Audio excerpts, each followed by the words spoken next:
Hi നമസ്കാരം. അപ്പം നമ്മളിന്ന് കോലാലംപൂർ പോയപ്പോൾ ഉള്ള പെറ്റാലിംഗ് സ്ട്രീറ്റ്, അതായത് ചൈനീസ് മാർക്കറ്റിലെ വിശേഷങ്ങളാണ് കാണുന്നത്. ഇതിനകത്തേക്ക് ഇങ്ങനെ വിശാലമായിട്ട് നീണ്ടു നിവർന്ന് കിടക്കുവാണ്.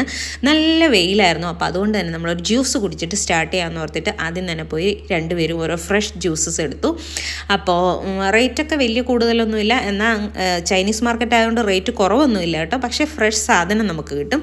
അപ്പോൾ അങ്ങനെ ഞങ്ങൾ ഒരു മാംഗോ ജ്യൂസും ഒരു ലൈം ജ്യൂസും ആയിരുന്നു വാങ്ങിച്ചത്. തെച്ചിക്കുട്ടി അവിടെ നിൽപ്പുണ്ട്, നിലത്തിറങ്ങിയൊന്നുമില്ല. ഞങ്ങൾ ഫുൾ ടൈം എടുത്തേക്കുമായിരുന്നു അവളെ. അപ്പോൾ ഈ ഒരു മാർക്കറ്റ് എന്ന് പറഞ്ഞിട്ടുണ്ടെങ്കിൽ ഈ സ്ട്രീറ്റിനകത്ത് നമുക്ക് ബ്രാൻഡഡ് സാധനങ്ങളുടെ ഫസ്റ്റ് കോപ്പി പ്രോഡക്റ്റ്സ് ആണ് കിട്ടുന്നത്. അതായത് ഫസ്റ്റ് ക്വാളിറ്റിയിൽ വരുന്ന ബ്രാൻഡഡ് സാധനങ്ങളുടെ കോപ്പി അതാണ് കിട്ടുന്നത്. അപ്പോൾ ഇവിടെ എന്ന് പറഞ്ഞാൽ നമുക്ക് ഷോപ്പ് ചെയ്യാൻ ഇഷ്ടമുള്ളവർക്ക് ഒരുപാട് വെറൈറ്റീസ് ഓഫ് ഐറ്റംസ് ഉണ്ട് കേട്ടോ.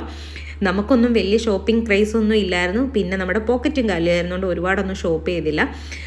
പിന്നെ ഇത് പെൻസൊക്കെ നമുക്ക് ഗിഫ്റ്റൊക്കെ കൊടുക്കാൻ വേണ്ടിയിട്ട് അതിനുള്ള സാധനങ്ങളാണ്. എല്ലാം ഉണ്ട് കേട്ടോ. ഡ്രസ്സ് തൊട്ട് ഷൂസ് തൊട്ട് ബാഗ്സ് തൊട്ടിട്ട് ഡെക്കോർ ഐറ്റംസ് എല്ലാ സാധനങ്ങളും ഉണ്ട്. കുട്ടികളുടെ സാധനങ്ങൾ, സൺഗ്ലാസസ്, അങ്ങനെ സകല ബ്രാൻഡ്സും നമുക്കവിടെ കാണാൻ പറ്റും.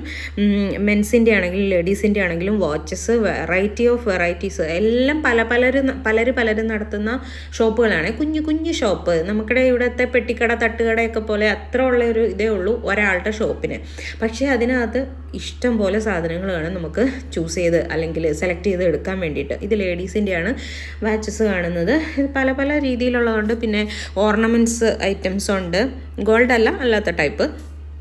അപ്പോൾ ഇതിനൊക്കെ അത്യാവശ്യം റീസണബിൾ റേറ്റേ ഉള്ളൂ കേട്ടോ. പിന്നെ എന്താണെന്ന് വെച്ചിട്ടുണ്ടെങ്കിൽ നമ്മൾ ബാർഗെയിൻ ചെയ്യുന്നതിനനുസരിച്ച് റേറ്റ് കുറഞ്ഞുകൊണ്ടിരിക്കും. ഇതെന്ന് പറഞ്ഞിട്ടുണ്ടെങ്കിൽ നമുക്ക് കുട്ടികൾക്കും അതുപോലെ ലേഡീസിനൊക്കെ കുറച്ച് പൈസയും അതുപോലെ തന്നെ നമ്മുടെ പേഴ്സും പിന്നെ ഫോണും ഒക്കെ മാത്രം ഇടാൻ പറ്റുന്ന ടൈപ്പ് ഓഫ് കുഞ്ഞു ബാഗ്സാണ്. കാണാൻ നല്ല രസമുണ്ടായിരുന്നു. പിന്നെ ക്യാപ്സ് അത്യാവശ്യം നല്ല ക്വാളിറ്റി ഉണ്ട് കേട്ടോ എല്ലാ സാധനങ്ങൾക്കും. നമ്മളവിടെ നിന്ന് ഇവർക്ക് രണ്ടുപേർക്കും ഒരു സൺഗ്ലാസസ് വാങ്ങിച്ചിട്ടുണ്ടായിരുന്നു. പിന്നെ എനിക്കൊരു ക്യാപ്പ് വാങ്ങിച്ചായിരുന്നു. അത്യാവശ്യം നല്ല ക്വാളിറ്റി ഉണ്ട് സാധനങ്ങൾക്കൊക്കെ. നമുക്ക് അത്യാവശ്യം പോക്കറ്റിൽ ഒതുങ്ങുന്ന റേറ്റും ആണല്ലോ വരുന്നത്. പിന്നെ ഇതൊക്കെ ഡെക്കോർ ഐറ്റംസ് ആണ്. അതിൽ ക്രോഷറ്റിൽ തുന്നിയ സാധനങ്ങൾ, അല്ലാത്ത ഐറ്റംസ് എല്ലാം ഉണ്ട് കേട്ടോ. ബാഗ്സൊക്കെ നമ്മുടെ വലിയ ബ്രാൻഡ്സ് എല്ലാം ഉണ്ട്. പിന്നെ കുട്ടികളുടെ ഡ്രസ്സുകളൊക്കെ ഇത് കണ്ടില്ലേ, നല്ല കളർഫുള്ളായിട്ട് കിടപ്പുണ്ട്. അപ്പം ഡ്രസ്സിനൊക്കെ അത്യാവശ്യം നല്ല ക്വാളിറ്റി ഉണ്ട്. നമുക്ക് തുണി പിടിച്ചു നോക്കുമ്പോൾ മനസ്സിലാവുമല്ലോ ആ ഒരു ക്വാളിറ്റി. ഇത് കണ്ടില്ലേ, ബാഗ്സിൻ്റെയൊക്കെ ബ്രാൻഡ് വലിയ ബ്രാൻഡഡ് ഐറ്റംസ് ഇരിക്കുന്നു. പിന്നെ അതുപോലെ തന്നെ ചപ്പലാണെങ്കിലും നമുക്ക് കാണാം അവിടെ എല്ലാവരും അവിടെ നിന്ന് തന്നെ സാധനങ്ങൾ വാങ്ങിച്ചിട്ട് അത് ഇട്ടേക്കുന്നത് നമുക്ക് കാണുമ്പോൾ മനസ്സിലാവും കേട്ടോ.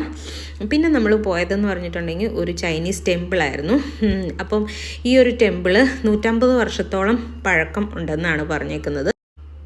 സിൻസിയ ടെമ്പിൾ എന്നാണ് പേര് വരുന്നത്. അപ്പം നമ്മൾ ചെന്ന് കഴിഞ്ഞപ്പോൾ അവിടെ ഒരുപാട് ഗ്രൂപ്പ് ഓഫ് ആൾക്കാരുണ്ടായിരുന്നു കേട്ടോ. പല രാജ്യങ്ങളിൽ നിന്ന് വന്നിട്ടുള്ളവർ. അവരൊക്കെ ഏകദേശം ചൈനീസൊക്കെ ആണെന്ന് തോന്നുന്നു കേട്ടോ. അവർക്കൊക്കെ ഇവിടുത്തെ പ്രതിഷ്ഠേനെ കുറിച്ചും കാര്യങ്ങളൊക്കെ അറിയാമെന്നും തോന്നുന്നു.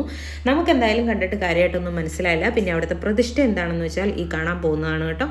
ചില്ലുകൂട്ടിനകത്ത് ഇങ്ങനെ ചില ചൈനീസ് അപ്പാപ്പന്മാരെയൊക്കെ ഇരുത്തിയേക്കുന്ന കാണാം. ഇങ്ങനെ ഫുൾ ഡ്രസ്സൊക്കെ ചെയ്യിച്ച് നമുക്ക് കണ്ടാലൊന്നും മനസ്സിലാവില്ല. ഇപ്പോൾ സിൻസിയ ടെമ്പിൾ എന്നുള്ളത് എന്തൊക്കെയാണോ അവിടെ എഴുതി വെച്ചേക്കുന്നത് നമുക്കത് കാര്യമായിട്ട് മനസ്സിലായില്ല. രണ്ടാമത് കണ്ട പ്രതിഷ്ഠ എന്ന് പറയുന്നത് ഈ കാണുന്ന അപ്പാപ്പന്മാരാണ്. ഇത് സൂം ചെയ്ത് കഴിയുമ്പം ഒരാൾ മുകളിലിരിപ്പുണ്ട്, ഒരാൾ താഴെ ഇരിപ്പുണ്ട്, അങ്ങനെ രണ്ടുപേര്. പിന്നെ അതുപോലെ തന്നെ ചില്ലുകൂട്ടിനകത്ത് വേറെയും 1-2 പേരെയൊക്കെ ഇങ്ങനെ ഇരുത്തേക്കുന്ന കണ്ടു കേട്ടോ. ഗോൾഡൻ കളറിലൊക്കെ ആയിട്ട് ഇതിപ്പോൾ വരും. ഇത് അപ്പോൾ ഇവരെ എല്ലാം ആണ്. പിന്നെ ഇവിടുത്തെ വേറൊരു പ്രത്യേകത എന്ന് പറഞ്ഞിട്ടുണ്ടെങ്കിൽ ചന്ദനത്തിരികൾ, ഭയങ്കര വലിയ ചന്ദനത്തിരികൾ, അതുപോലെ തന്നെ നല്ല ഭംഗിയുള്ള ക്യാൻഡിൽസ് ഉണ്ടായിരുന്നു അവിടെ. സ്മെല്ലുള്ള ക്യാൻഡിൽസ് അല്ല കേട്ടോ, നോർമൽ ക്യാൻഡിൽസ്. പിന്നെ അതിൻ്റെ ഒരു പ്രത്യേകത എന്ന് പറഞ്ഞിട്ടുണ്ടെങ്കിൽ ഇതെല്ലാം അവിടെ തന്നെ ഈ പ്രായമായ ആൾക്കാർ ഉണ്ടാക്കുന്നതാണ് കേട്ടോ. നല്ല പ്രായമായെന്ന് പറഞ്ഞാൽ ഒരുപാട് ഏജിൽ എണീക്കാൻ പോലും പറ്റാത്ത ടൈപ്പ് ഓഫ് ആൾക്കാർ അവിടെ ഇരുന്ന് ഉണ്ടാക്കുന്ന സാധനങ്ങളാണ് അവിടെ തന്നെ നമ്മൾ പൈസ കൊടുത്ത് വാങ്ങിച്ച് അവിടെ കത്തിക്കുന്നത്. അപ്പം നമുക്കിതിൻ്റെ കാര്യങ്ങളൊന്നും അറിയാത്തതുകൊണ്ട് നമ്മൾ വാങ്ങിച്ചൊന്നുമില്ല, എല്ലാം കണ്ടിട്ട് പോന്നു.